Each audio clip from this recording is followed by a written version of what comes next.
Jetur, baru lagi nih, asal mana nih? Kira-kira kalau dari namanya kalian bisa tahu kan kalau mobil ini asalnya dari mana? Ya jadi ini dia lah mobil family travelnya dari Jetur. Kenapa ya namanya Jetur gitu? Berasal dari kata jet dan tour, artinya nyaman untuk berkendara jauh guys. Nah ini adalah salah satu mobil family travelnya namanya Dashing. Nah, kali ini kita mau review mobil ini dan Jetur itu BTW dia masih satu grup dengan Cherry ya. Dan hari ini aku bakal lebih ngulas tentang rasa berkendara hariannya karena di video sebelumnya teman kita Dio itu udah membahas berkendara dari Jakarta ke Bandung. Yuk, simak terus videonya.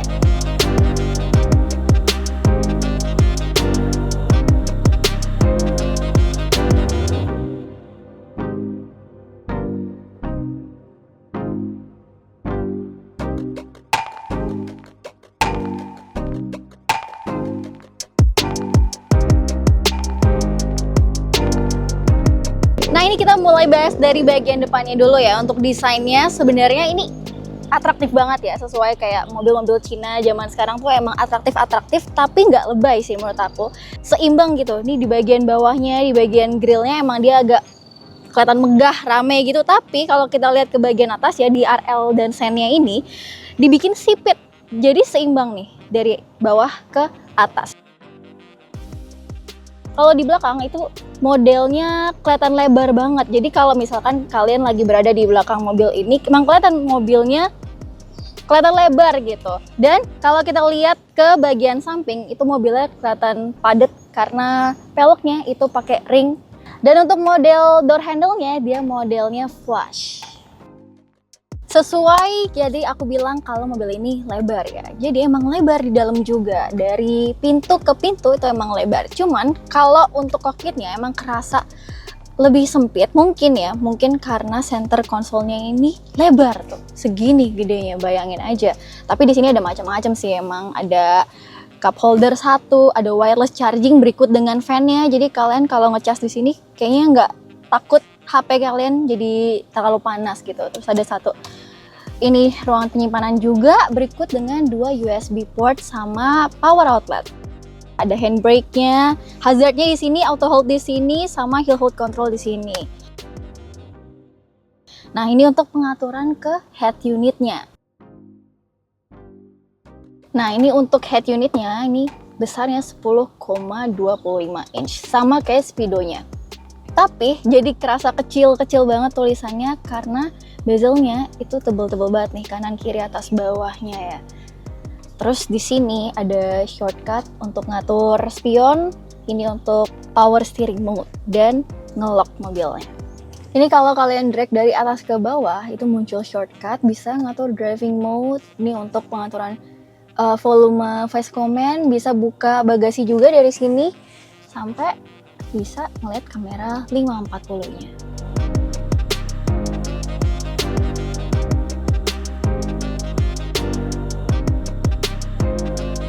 Nah ini menunya emang kecil-kecil banget gitu. Dan udah bisa Apple CarPlay, Android Auto, wireless. Nah sekarang kita buka ke dalam vehicle settings-nya ada apa aja. Jadi dari dalam menu commonly use-nya itu kita bisa ngatur driving mode, power steering mode, bisa nih ada menu tailgate-nya juga, jadi kita bisa ngatur mau buka bagasi seberapa persen nih, full kah atau setengah doang. Nah baru ketika udah diatur baru pencet open dia akan kebuka. Nah ini untuk pengaturan spionnya. Untuk sunroof ya, sunshade-nya. Nah ini ada follow me home, terus ini untuk pengaturan ambient lamp-nya. Di driver assistance itu ada, kalian bisa ngaktifin atau matiin blind spot monitoring sama door open warning-nya. Dan di vehicle settings, di bagian car doors-nya ini, kalian bisa nentuin berapa detik door handle-nya itu akan nutup nih setelah kalian keluar dari mobil. Dan ini ada, jadi di sebelah kiri dan kanan penumpang itu ada tombol bintang, gunanya itu untuk aktifin voice command. Jadi biasanya kalau di mobil-mobil lain bisa kalian tentuin mau favorit kalian yang mana gitu ya, menu yang mana. Tapi di sini hanya bisa untuk voice command doang. Untuk di setir dia 3 spoke gini, terus di sini ada apa aja ini buat ngatur cruise control walaupun dia belum adaptif. Dan di bagian sini itu untuk media dan voice command. Nah, ini kita coba apakah tilt dan telescopic. Oke, ternyata dia udah ada dua-duanya, tilt dan telescopic. Untuk di speedometernya ada apa aja? Ini yang pertama ada tire pressure information. Nah, terus ini ada average speednya, average fuel consumption-nya, ini ada trip total, driving time-nya. Nah, ini kalau long term driving. Dan di sini ada settingan, berbagai settingan lagi, beberapa. Pencet OK dulu. Terus contohnya ini kita bisa ngatur alarm nih kalau di udah kecepatan contohnya 120 km/jam, dia akan bunyi alarmnya. Sedangkan untuk di row keduanya ini duduknya nyaman sih, cuman sayangnya ini agak jauh aja nih kakinya, jadi nggak terlalu nopang dia. Dan ini ada armrestnya, jadi enak, bisa 3 orang duduk di tengah. Dan di bagian tengahnya ini dia emang agak lebih tinggi dibandingkan kanan kirinya ya. Terus joknya udah perforated dan jahitan-jahitan merahnya buat mobilnya jadi makin sporty lagi sih. Nah, tapi duduknya ini agak kerasa mendelep karena kacanya itu emang tinggi banget guys. Cuman plusnya lagi kalian di sini jadi semakin lega karena panoramic roof-nya. Dan di bagian tengah sini ada 2 kisi-kisi AC, cuman nggak bisa diatur suhunya, cuman pengaturan naik turun kanan kiriin doang. Dan 1 ada ruang penyimpanan. Oh, ada lagi di bawah ternyata kecil. Terus ada 1 USB port C dan A ya. Sekarang kita bahas bagasinya. Jadi dia udah power back door. Nah, bagasinya ini emang gede ya guys. Jadi dia dapat menampung 486 liter dan ada lampu nih di kanan kirinya. Terus kalau kita buka bagian bawahnya itu ada ban serep ya. Sama ada 1 lagi di bagasinya itu disediain blind. Wow. Tapi sayangnya kalau mau ngelipet baris keduanya itu harus dari depan, nggak bisa dari belakang.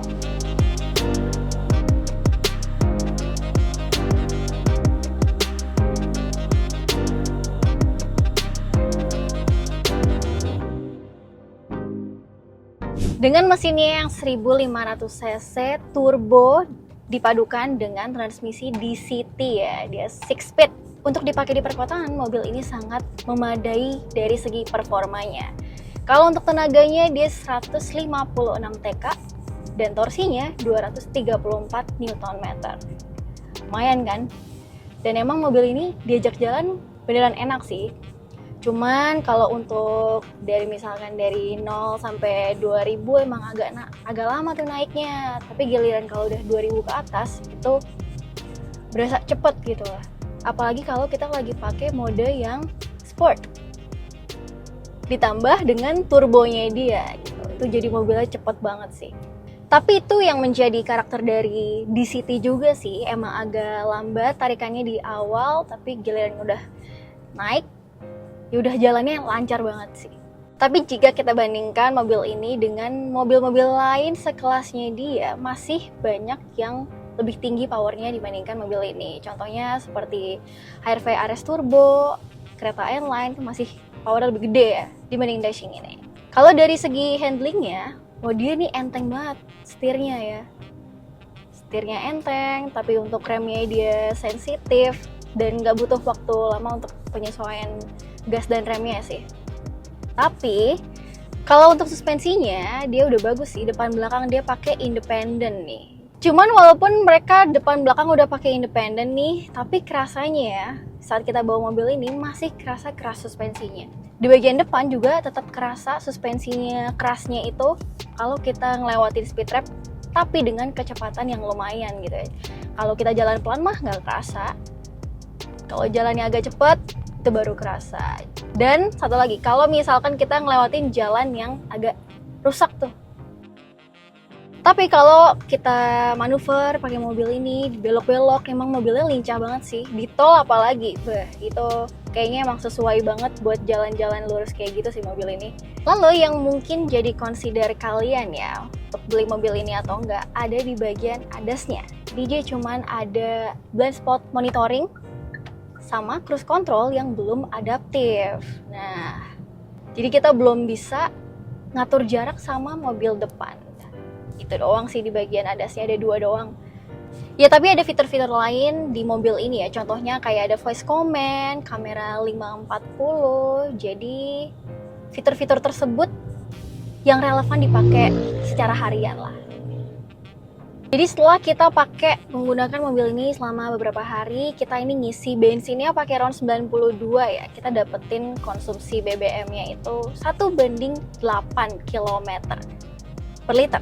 Nah, konsumsi segitu sebenarnya terbilang hampir-hampir mirip dengan mesin 1500 cc yang lain yang pernah kita coba turbo ya, gitu. Kayak contohnya Omoda 5 gitu ya. Mirip-mirip sih hasilnya, kayak 1:8, 1:9. Jadi termasuk gak irit-irit banget dan gak boros-boros banget sih. Ya pas lah. Dan pengetesan itu kita di jalan campuran ya. Kena macet iya, kena lancar iya, dan kita tuh pakai modenya mode eco, gak pakai mode sport gitu. Dan average speednya itu di 14 km per jam.